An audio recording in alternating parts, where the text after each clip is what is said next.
Isang buong stadium, 10,000 Pilipino, at isang tanong ang biglang bumalot sa buong SoBay Stadium.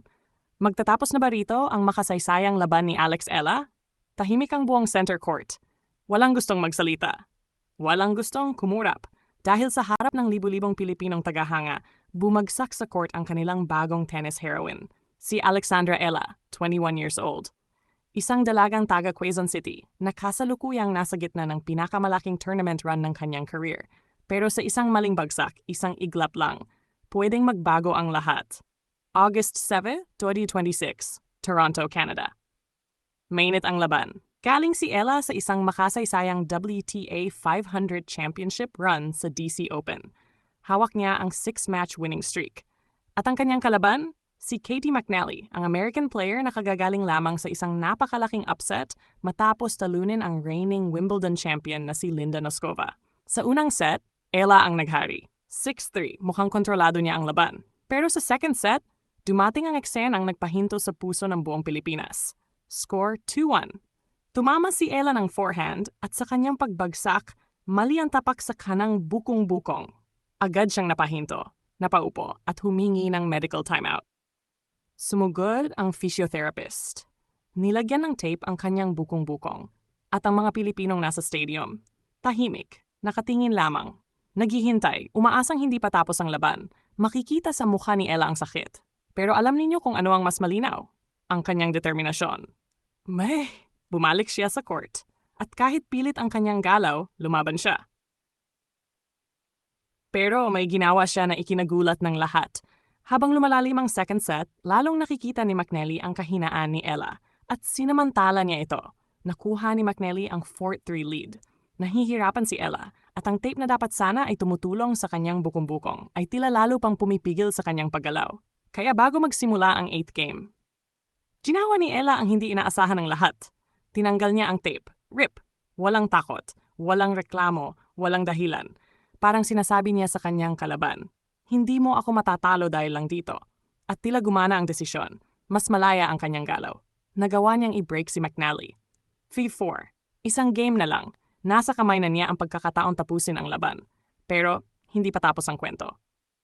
Ang comeback ni McNally, biglang bumawi ang American. 3 sunod na games. At bago pa man makapaghanda si Ella, 7-5 McNally. Second set kay McNally.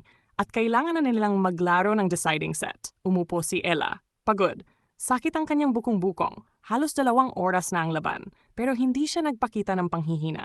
Huminga siya ng malalim. Nag-focus. At parang sinabi niya sa sarili, isang set na lang. Lumaban ka. Third set. Dito na susubok ang isang kampiyon. Opening game. Break ni Ella. 2-0. Sumabog ang stadium at ang sigaw ng mga Pilipino. Ella! Ella! Ella! Umaalingaw-ngaw sa buong court. Dito makikita ang tunay na puso ng isang atleta. Masakit ang paa. Pagod ang katawan. Pero ang pangarap, mas malaki kaysa sa sakit. Hindi na umatras si Ella. Hindi na siya nagbigay ng pagkataon. Pinrotektahan niya ang kanyang lamang. At hanggang sa huling puntos, nanalo siya. Final score, 6-3, 5-7, 6-4. 2 oras at 39 minuto. At pagkatapos ng huling puntos, Nesh! Bumagsak si Ella sa kanyang mga tuhod. Luha, pagod, ginhawa. At isang bagay ang malinaw, nakaligtas siya. Pero ang tanong ng lahat, gaano ba talaga kalala ang kanyang injury? Kailangan ba niyang umatras? Makakapagpatuloy pa ba siya? At higit sa lahat, maapektuhan ba nito ang kanyang makasaysayang tournament run? Humarap si Ella sa media at sinabi niya ang mga salitang gustong marinig ng buong Pilipinas. Open quote, luckily, there's nothing wrong with it. Close quote, walang malubang problema sa kanyang bukong-bukong. Napakalaking ginhawa.